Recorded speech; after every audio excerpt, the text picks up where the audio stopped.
Hello, and welcome to Harry Potter and the Methods of Rationality, the podcast. Written by Eliezer Yudkowsky, read by Eneasz Brodsky, based on the works of J.K. Rowling. Continuation of Chapter 122, Something to Protect, Hermione Granger.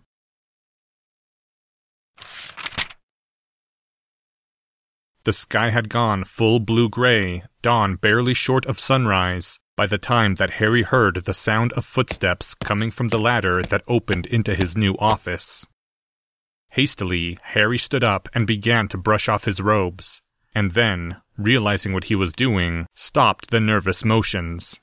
He'd just defeated Voldemort, damn it! He ought not to be this nervous. The young witch's head and chestnut curls appeared in the opening and peered around. Then she rose up higher, seemed almost to run up the ladder steps, like she was walking along an ordinary sidewalk but vertically. Harry could have blinked and missed it, how her one shoe came down on the top rung of the ladder, and then she leapt lightly onto the roof an instant later.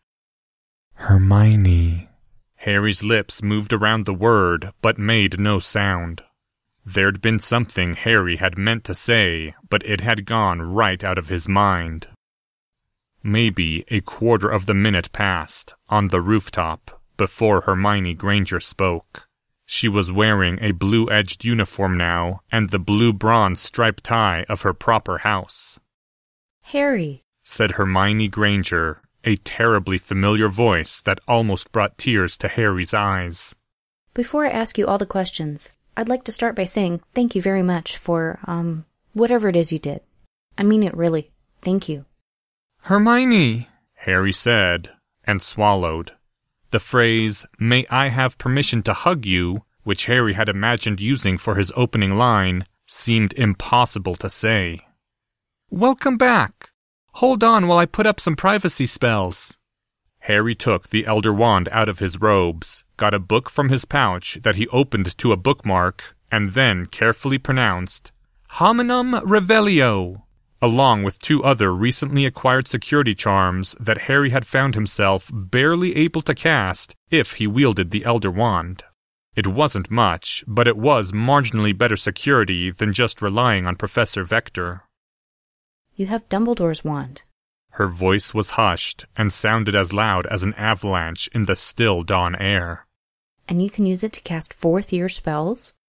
Harry nodded, making a mental note to be more careful who else saw him do that. "Is it okay if I hug you?" Hermione moved lightly over to him. Her movements were peculiarly swift, more graceful than they'd been before. Her motions seemed to radiate an air of something pure and untouched, reminding Harry again of how peaceful Hermione had looked when she was sleeping on Voldemort's altar. Realization hit Harry like a ton of bricks, or at least a kilogram of brick. And Harry hugged Hermione, feeling how very alive she seemed. He felt like crying and suppressed it, because he didn't know whether that was just her aura affecting him or not. Hermione's arms around him were gentle, exceedingly light in their pressure, as if she were being deliberately careful not to snap his body in half like a used toothpick. "So," Hermione said once Harry had let go of her. Her young face looked very serious, as well as pure and innocent. "I didn't tell the Aurors you were there, or that it was Professor Quirrell and not you-know-who killed all the Death Eaters. Professor Flitwick only let them give me 1 drop of Veritaserum, so I didn't have to say. I just told them the troll was the last thing I remembered." "Ah." Harry had somehow found himself staring at Hermione's nose instead of her eyes. "What do you think happened, exactly?" "Well, I got eaten by a troll, which I'd frankly rather not do again, and then there was a really loud bang, and my legs were back, and I was lying on a stone altar in the middle of a graveyard in a dark moonlit forest I'd never seen before, with somebody's severed hands clutched around my throat. So you see, Mr. Potter, finding myself in a situation that weird and dark and scary, I wasn't going to make the same mistake I did last time with Tracy. I knew right away that it was you." Harry nodded. "Good call." "I said your name, but you didn't answer. I sat up and one of the bloody hands slid down over my shirt, leaving little bits of flesh behind. I didn't scream, though, even when I looked around and saw all the heads and bodies and realized what the smell was. Hermione stopped, took another deep breath. I saw the skull masks and realized that the dead people had been Death Eaters. I knew right away that the defense professor had been there with you and killed them all, but I didn't notice Professor Quirrell's body was also there. I didn't realize it was him even when I saw Professor Flitwick checking the body. He looked different when he was dead. Hermione's voice became quieter. She looked humbled somehow, in a way Harry couldn't often remember seeing. They said David Monroe sacrificed his life to bring me back, the same way your mother sacrificed herself for you, so that the Dark Lord would explode again when he tried to touch me. I'm pretty sure that's not the whole truth, but I've thought a lot of nasty things about our defense professor that I never should have thought. Hermione nodded solemnly, her hands clasped in front of her as though in penitence. I know you're probably too nice to say the things to me that you have a right to say now, so I'll say them for you, Harry. You were right about Professor Quirrell, and I was wrong. You told me so. David Monroe was a little bit dark and a whole lot Slytherin, and it was childish of me to think that that was the same thing as being evil. This was very hard to say. Actually, the rest of the world doesn't know this part, not even the headmistress. But, in point of fact, you were 112% correct about him being evil.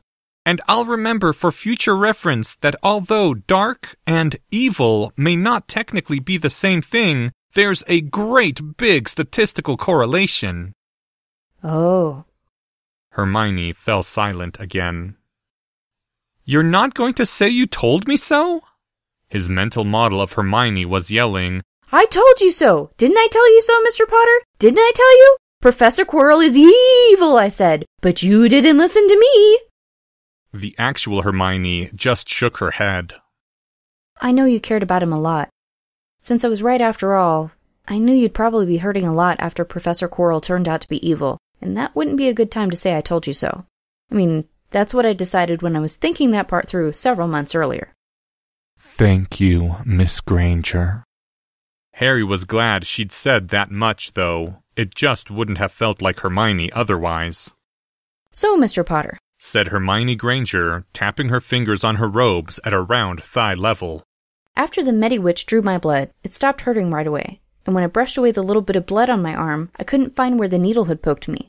I bent some of the metal in my bed frame without trying hard, and though I haven't had a chance to test it yet, I feel like I should be able to run really fast. My fingernails are pearly white and shiny, even though I don't remember painting them. And my teeth look like that too, which, being the daughter of dentists, makes me nervous. So it's not that I'm ungrateful, but just exactly what did you do? And I'm expecting you're also wondering why you're radiating an aura of purity and innocence?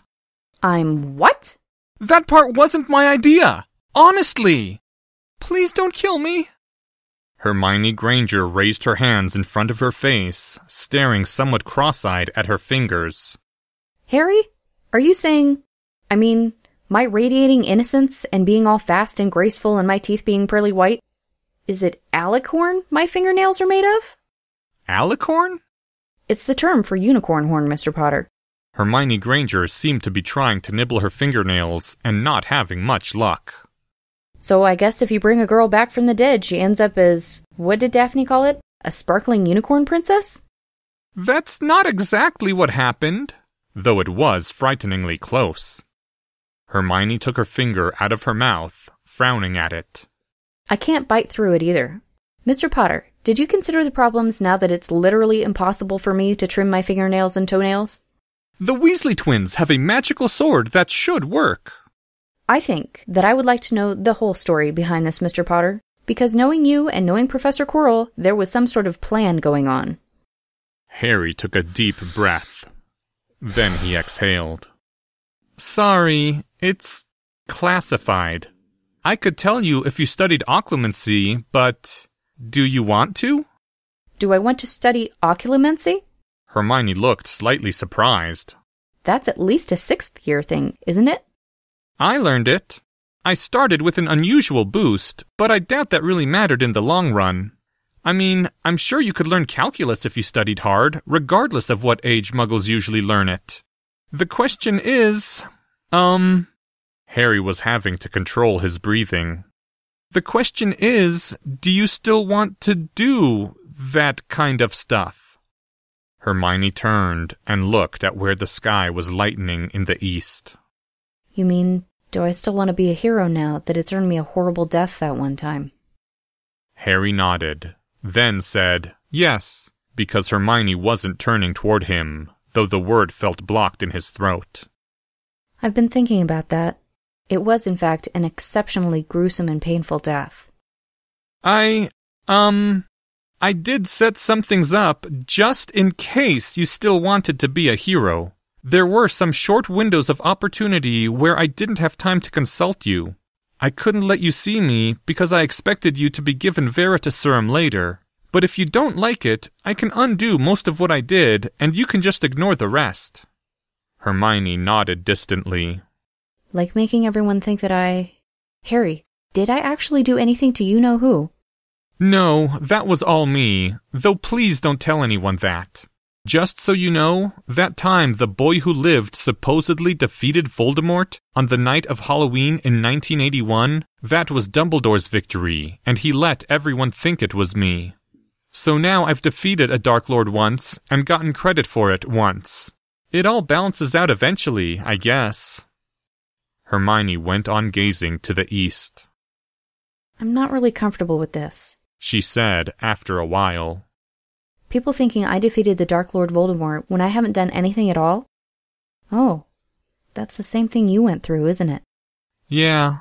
Sorry about inflicting that on you. I was trying to create a separate identity for you in people's minds, I guess. There was just the one opportunity, and everything was sort of rushed, and I realized afterwards that maybe I shouldn't have, but it was too late. Harry cleared his throat. Though, if you're feeling like you want to do something that's actually worthy of the way people think about the girl who revived, I might have an idea for what you can do. Very soon, if you want. Hermione Granger was giving him a look. But you don't have to. You can just ignore this whole thing and be the best student in Ravenclaw, if that's what you prefer. Are you trying to use reverse psychology on me, Mr. Potter? No, honestly. I'm trying not to decide your life for you. Yesterday, I thought I saw what might come next for you. But then I remembered how much of this year I'd spent being a total idiot. I thought of some things Dumbledore said to me. I realized it genuinely wasn't my place to say. That you could do anything you wanted with your life, and that, above all, the choice had to be your own. Maybe you don't want to be a hero after this. Maybe you want to become a great magical researcher because that's who Hermione Granger really was all along. Never mind what your fingernails are made of now. Or you could go to the Salem Witches Institute in America instead of Hogwarts. I won't lie and say I'd like that, but it really is up to you. Harry turned to the horizon and swept his hand wide, as though to indicate all the world that lay beyond Hogwarts. You can go anywhere from here. You can do anything with your life. If you want to be a wealthy 60-year-old merman, I can make it happen. I'm serious. Hermione nodded slowly. I'm curious about how you'd do that exactly. But what I want isn't to have things done for me. I understand. Harry hesitated. I think, if it helps you to know, in my case, things were being arranged for me a lot. By Dumbledore mostly, though Professor Quirrell too. Maybe the power to earn your own way in life is itself something you have to earn. Why, that sounds very wise. Like having my parents pay for me to go to university so I can someday get my own job. Professor Quirrell, bringing me back to life as a sparkling unicorn princess. And you telling everyone that I offed the Dark Lord Voldemort is just like that, really. I am sorry. I know I should have done it differently, but I didn't have much time to plan, and I was exhausted and not really thinking straight. I'm grateful, Harry. You're being too harsh on yourself, even. Please don't take it so seriously when I'm snarky at you. I don't want to be the sort of girl who comes back from the dead and then starts complaining about which superpower she got and that her alicorn fingernails are the wrong shade of pearly white. Hermione had turned and was again gazing off at the east. But, Mr. Potter, if I do decide that dying a horrible death isn't enough to make me rethink my life choices, not that I'm saying that just yet, then what happens next? I do my best to support you in your life choices, whatever they are. You have a quest already lined up for me, I'm guessing. A nice, safe quest where there's no chance of my getting hurt again. Harry rubbed his eyes, feeling tired inside. It was like he could hear the voice of Albus Dumbledore inside his head. Forgive me, Hermione Granger. I'm sorry, Hermione. If you go down that path, I'm going to have to Dumbledore you and not tell you some things. Manipulate you, if only for a short while. I do believe there's something you might be able to do now. Something real. Something worthy of the way people are thinking about the girl who revived. That you might have a destiny even. But in the end, that's just a guess. I know a lot less than Dumbledore did. Are you willing to risk the life you just got back? Hermione turned to look at him, her eyes widening in surprise. Risk my life? Harry didn't nod, because that would have been outright lying. Are you willing to do that? Harry said instead. The quest that I think might be your destiny, and no, I don't know any specific prophecies, it's just a guess, involves literal descent into hell type stuff. I thought... Hermione sounded uncertain. I thought for sure after this, you and Professor McGonagall wouldn't, let me do anything the least bit dangerous ever again. Harry said nothing, feeling guilty about the false relationship credit he was getting. It was, in fact, the case that Hermione was modeling him with tremendous accuracy, and that if not for Hermione having a Horcrux, the surface of the planet Venus would have dropped to fractional Kelvin temperatures before Harry tried this. On a scale of 0 to 100, how literal a descent into hell are we talking about here? The girl now looked a bit worried. Harry mentally calibrated his scales, remembering Azkaban. I'd say maybe 87? This sounds like something I should do when I'm older, Harry. There's a difference between being a hero and being a complete lunatic. Harry shook his head. I don't think the risk would change much, leaving aside the question of how much risk that really was. And it's the sort of thing that's better done sooner, if someone does it at all. And my parents don't get a vote. Or do they? Harry shrugged. We both know how they'd vote, and you can take that into account if you like. I said for Dr. and Dr. Granger not to be told yet that you're alive. They'll find out after you come back from your mission, if you choose to accept it.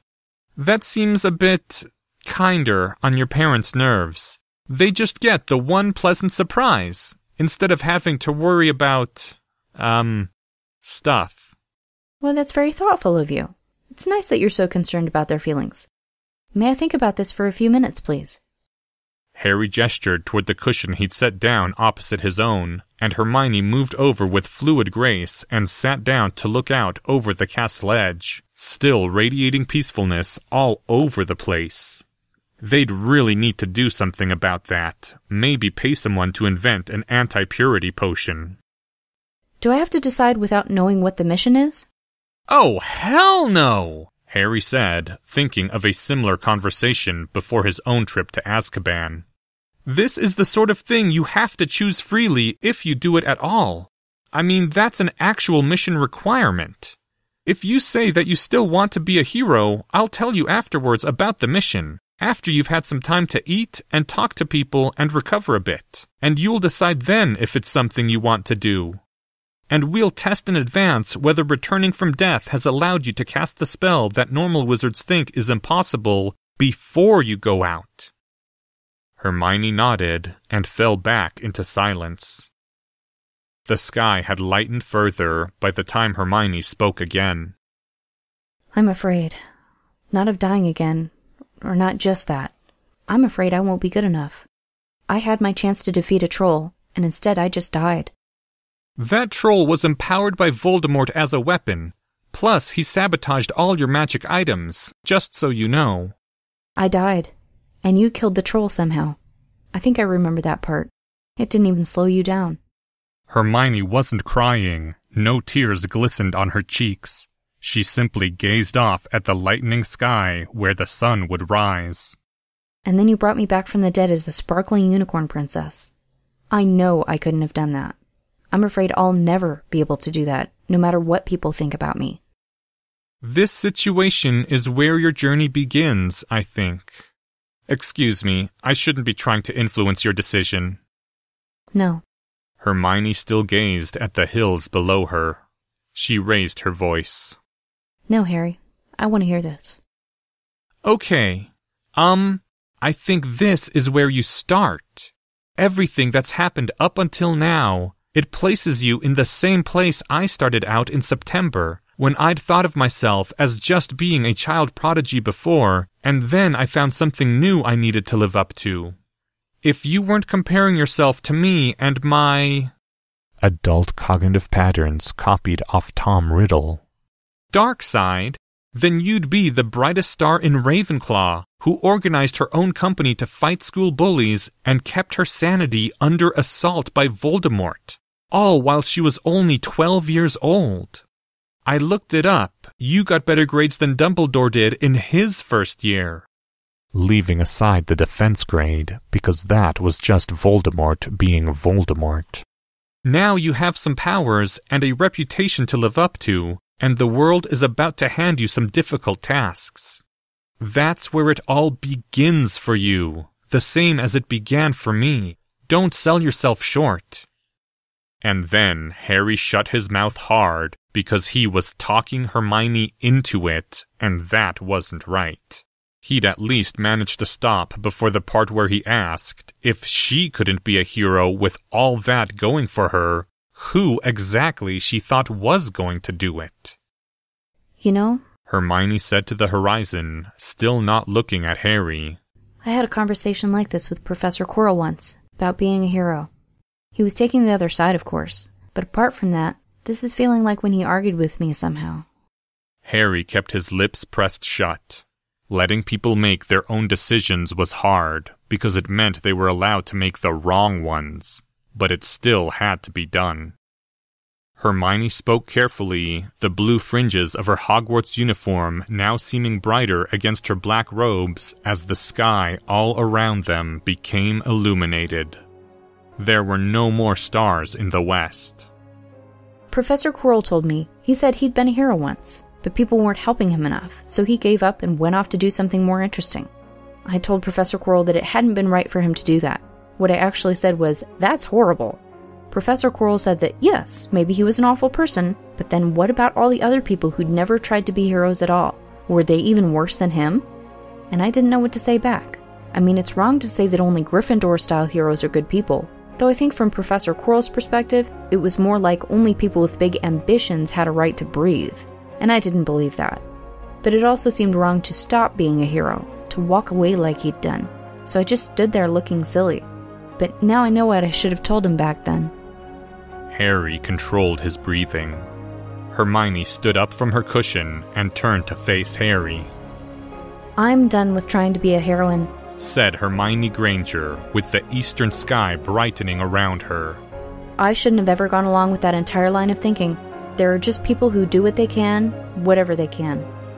And there are also people who don't even try to do what they can. And yes, those people are doing something wrong. I'm not ever going to try to be a hero again. I'm not going to think in heroic terms if I can help it. But I won't do any less than I can. Or not a lot less. I mean, I'm only human. Harry had never understood what was supposed to be mysterious about the Mona Lisa, but if he could have taken a picture of Hermione's resigned and joyous smile just then, he had the sense that he could have looked at it for hours without understanding, and that Dumbledore could have read through it at a glance. I won't learn my lesson. I will be that stupid. I'll go on trying to do most of what I can, or at least some of what I can. Oh, you know what I mean. Even if it means risking my life again, so long as it's worth the risk and isn't being, actually stupid. That's my answer. Hermione took a deep breath, her face resolute. So, is there something I can do?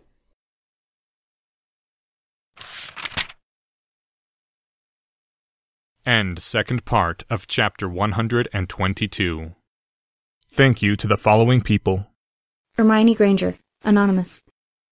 This chapter's original text, production notes, and attribution links, along with archives and much more, can be found at hpmorpodcast.com.